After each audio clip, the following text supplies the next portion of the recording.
My name is Elias. I'm 32, and up until a few months ago, I thought I had everything pretty well figured out. I had a stable remote job in tech, a downtown apartment with a skyline view, and a girlfriend who, for nearly 2 years, made it feel like maybe I wasn't wasting my best years chasing people who never planned to stay. Her name was Mara.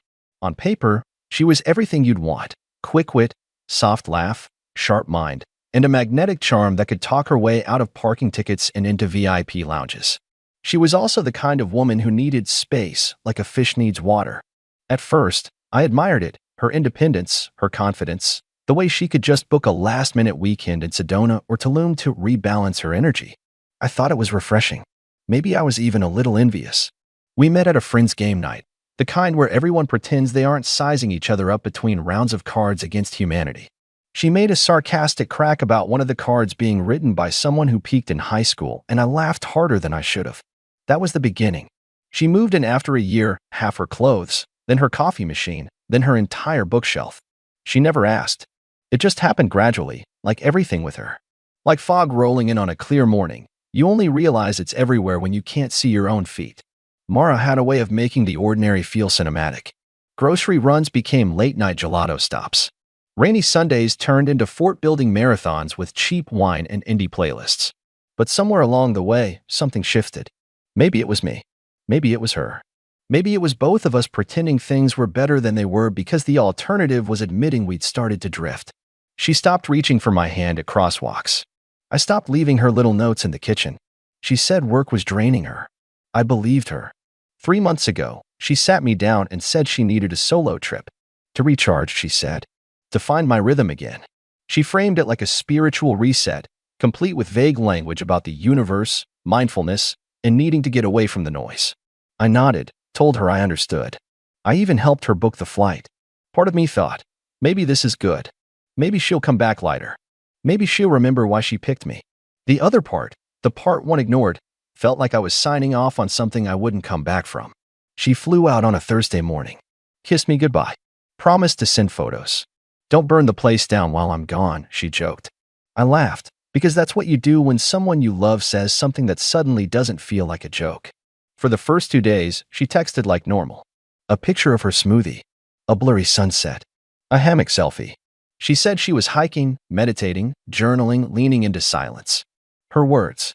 On the 3rd day, her replies slowed down, then stopped altogether. I told myself she was off-grid, detoxing, living her truth. Whatever. I busied myself with work, kept the apartment clean, tried not to stare too long at the empty side of the bed. Then, on the 5th day, I got a text. Not from her. It was from Jonah, an old friend of mine who happened to be vacationing in Ibiza. We hadn't spoken in months, not since he got serious with his girlfriend and dropped off the face of the group chat. But his message hit like a shovel to the chest. Yo, this your girl. Attached were 3 photos. Mara, lounging on the deck of a yacht, wearing the same sundress she packed for her solo retreat. In the background, her ex-tall, smug, sunglasses on at dusk type. The kind of guy who called waiters boss and posted gym selfies with captions like rise and grind. In one photo, his hand rested casually on her thigh. In another, they were kissing. I stared at the images for a long time. Not out of shock, exactly. More like confirmation. You ever have one of those dreams where you're back in school, taking a test you didn't study for, and you're just waiting for someone to say it out loud? That's what it felt like. Like I'd been holding my breath for weeks and someone finally let the air out. I didn't scream, didn't cry, didn't throw anything. I just stood up, walked over to our shared closet, and started pulling out her things. Her shoes, her jackets, that one candle she swore helped her sleep, out they went, into black trash bags. I called my landlord and asked about early lease termination. Told him it was a mutual split. He didn't ask questions. I paid the fee on the spot. By the time night fell, her key no longer worked, her name was off the lease, and her belongings were neatly lined along the curb, each bag tied shut like a gift I no longer had to open. I even left a note on top. Everything you didn't say, neatly packed. I blocked her on everything except text. Just one thread left open, because I knew she'd use it. She did. The night she got back, my phone lit up like a slot machine. First one call, then another, then 10, then 30.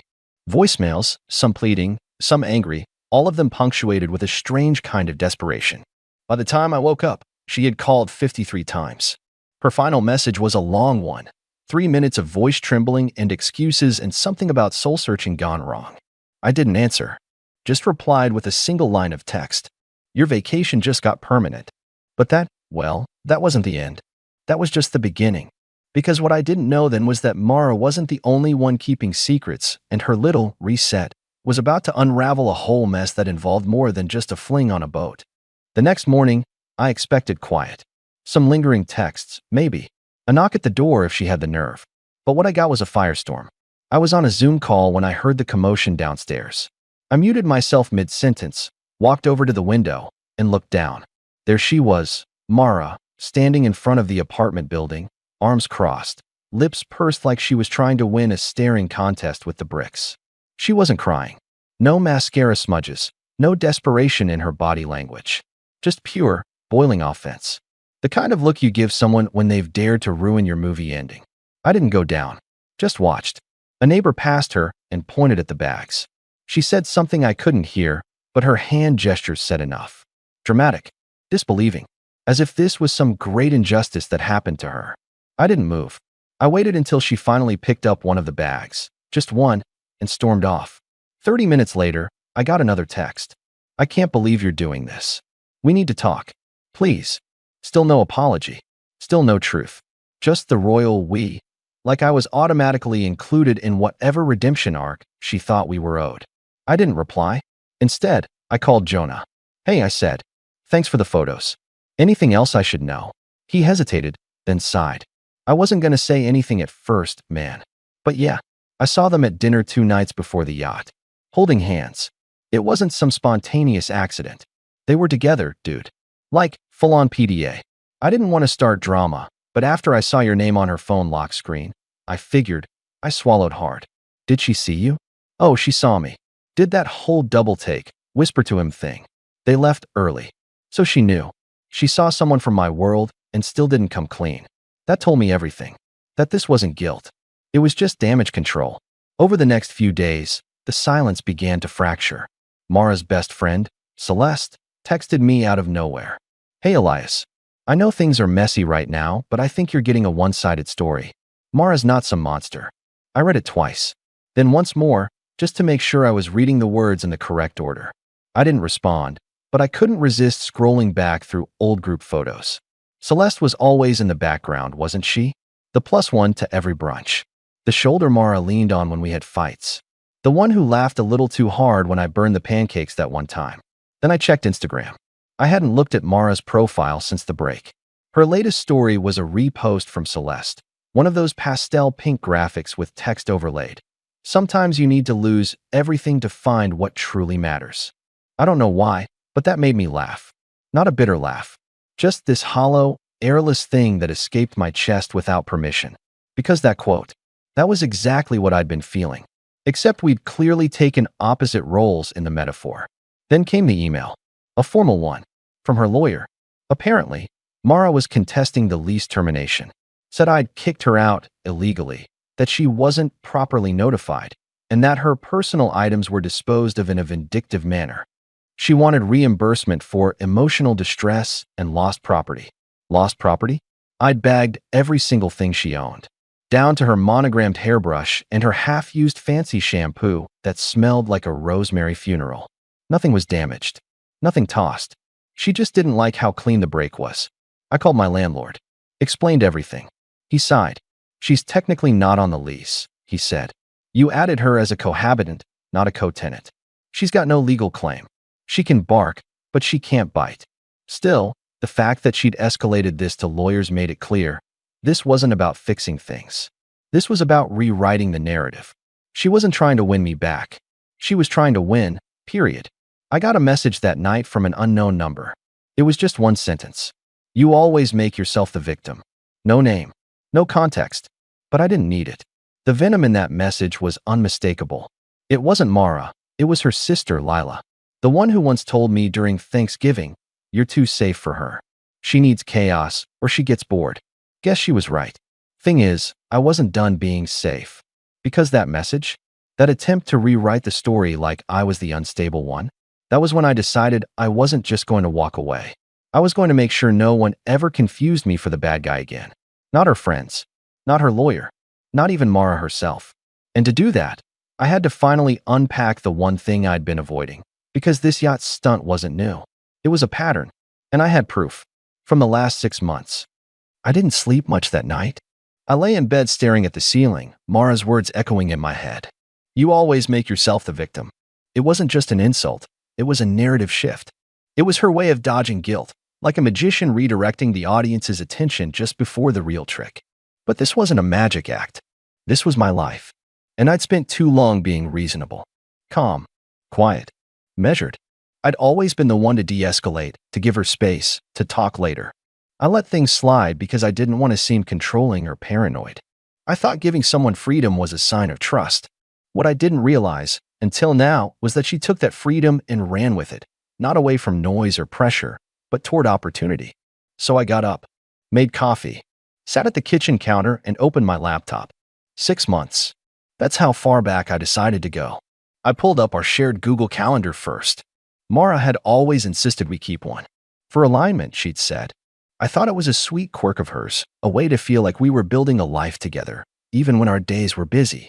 But as I went through the entries, a pattern began to form. Business trips, retreats, spa weekends, all hers. Then I opened our shared expense tracker. We'd started using one when she moved in, just a simple app to split rent, utilities, groceries. I hadn't really looked at it in a while. I just paid what she told me to pay. But now I looked closer. 2 months ago, hotel in Napa Valley. I never went. 3 months ago, $4.23 dinner in Miami. She told me she was visiting her cousin. 4 months ago, charges from a rooftop bar I'd never heard of. On a night, I remember sitting alone at home, thinking she was at a yoga workshop. I pulled up my saved emails, digging into confirmation receipts she had forwarded me over the past year.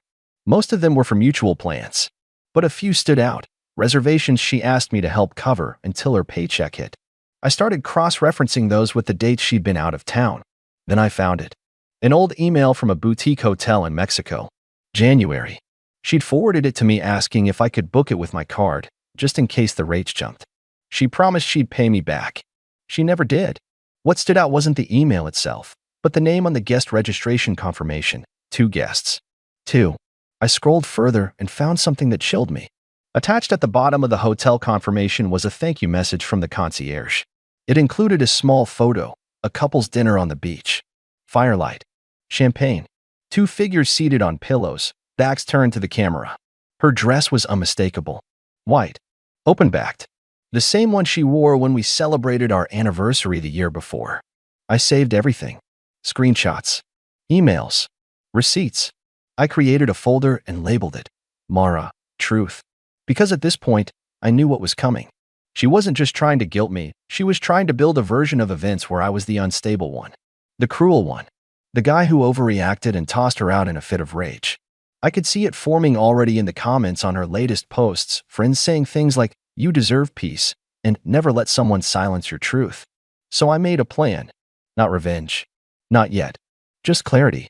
I reached out to a mutual friend of ours, Rachel. She was neutral, thoughtful, the kind of person who still believed in talking things through. I hadn't spoken to her since the breakup because I didn't want to pull anyone into the mess.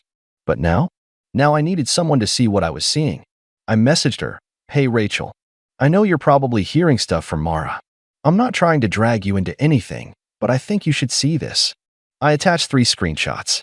One from the yacht, one from the hotel in Mexico, one from the dinner bill in Miami. She didn't respond for hours.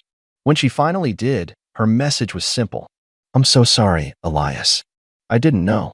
And then, a minute later, she told us you were controlling, that you didn't trust her and she left to clear her head, that you blew up when you assumed she was cheating.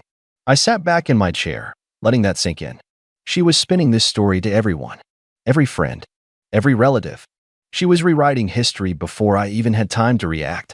And worst of all, she prepared this version before she even left. She knew what she was going to do, and she knew how to make me the villain in the retelling. That's when I realized she didn't just cheat. She plotted. She built herself an exit ramp, then made sure I looked like the traffic jam behind her. But if she thought I was going to just sit back and let her light the match while painting me as the fire starter, she was wrong. Because there was one more piece left. One thread I hadn't pulled yet, and it was sitting in her old laptop, the one she left behind. Still logged in, still full of secrets. I stared at the silver laptop for a long time before I opened it. It was sitting at the bottom of one of the trash bags I dragged out to the curb and had barely missed being taken by the city. Maybe she meant to come back for it.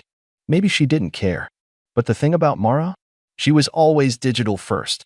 She journaled in Notion, messaged her therapist through a wellness app, and kept a running document of life lessons she wanted to someday turn into a book. I wasn't looking to snoop. I wasn't hunting for drama. I just wanted answers. I powered it on. No password. She trusted me that much, at least. Or maybe she was just careless. Either way, the moment it booted up, I felt that odd jolt of guilt, like I was about to read someone's diary. But that guilt evaporated the moment her desktop flickered to life. There were 2 folders sitting front and center. The first was titled House Stuff, Finances, Utility Bills, Our Lease Agreement, Everything. I opened it briefly, scrolled through familiar PDFs, then closed it again. The second folder was called Reset 2023. That one made my stomach knot. Inside were screenshots, notes, photos, messages, not just of the trip, not just of her and her ex, but of us, me. Quotes from our conversations, clipped and pasted into a running doc labeled Relationship Reflection. I opened it. The entries were dated, like journal logs. Each one started with a heading like May, dinner fight about my work trip, or July, Elias dismissed my meditation practice. And under each one was her interpretation of the argument. No context, no nuance, just paragraphs of her casting herself as a stifled woman on the verge of spiritual awakening, and me as the well-meaning but ultimately small-minded boyfriend who couldn't keep up with her growth. It wasn't just warped, it was crafted. She was rewriting history not for healing, but for justification. Then I found a voice memo buried in her audio files. I clicked play. It was her. Soft voice. Calm. Collected. Okay. If I'm ever in a position where I need to defend myself, if he gets petty, if he tries to expose me, or whatever, I'll have my notes. I'll have proof. He's too logical, too reactive. If I position it as emotional distance and spiritual mismatch, people will understand. They want to side with the person trying to grow. My jaw locked. She had planned a narrative before she even booked the ticket. Before the trip. Before the yacht. Before the text stopped. She didn't just cheat, she constructed a backstory to protect herself from the fallout. I backed away from the laptop like it was radioactive. And then, I got cold. Not angry. Not heartbroken. Just cold. The kind of clarity that clicks into place when there's nothing left to feel. She wanted to paint me as the possessive ex? The bitter one? The victim complex guy who snapped and kicked her out? Fine. I was going to give her the ending she didn't see coming. But not with yelling. Not with chaos. With control. I packaged everything. Every screenshot. Every receipt. Every journal entry she twisted. Every charge she asked me to cover and never reimbursed. Every audio file. And every timestamped proof of her planning this months in advance. I put it all into a clean, well-organized Google Drive folder titled, For When the Truth Matters. Then I wrote a post. Not a rant. Not a smear campaign. Just a story. I posted it on my private blog. The one I barely used anymore. The one most people forgot I had. I wrote it like a memoir, clean, direct, but brutally honest. I included context. Receipts. Dates. Quotes. I stripped out any emotion. I let the facts speak. And then I sent the link. Not publicly. Not to her. I sent it to the 5 people she was leaning on to spin her version of events. Rachel. Celeste. Her sister Lila. Her cousin Mia. And her former therapist wellness group, which she had, according to one of her own notes, recently joined as a speaker. No message. No caption. Just the link. Then I waited. The fallout didn't come in a flood. It came in silence. First, Rachel texted me. You didn't deserve that. I'm sorry I believed her. Then Mia messaged. I had no idea it went that deep. Thank you for being honest. Then Celeste blocked me. No surprise there. But the next morning, I got an email from Mara. Subject line. Why? The body was just 2 lines. You knew I was hurting. You didn't have to ruin me. You could have just let it go. I stared at that message for a long time. Then replied. You were never hurting. You were staging. Rehearsing. And I didn't ruin you. I just stopped protecting your version of me. She didn't reply. That was 3 months ago. Since then, The apartment has felt quieter than ever, but not empty. Peace has a sound. It's the absence of walking on eggshells. It's the quiet hum of the fridge and knowing no one's going to accuse you of stifling their growth when you ask where they were at 2 a.m. I'm not dating anyone new. I've been hiking more. Riding again. I took a solo trip, not to recharge, not to fake a crisis, but just to breathe. Sometimes people ask what happened between Mara and me, and I tell them the truth, that she left to find herself. And I found out who she really was.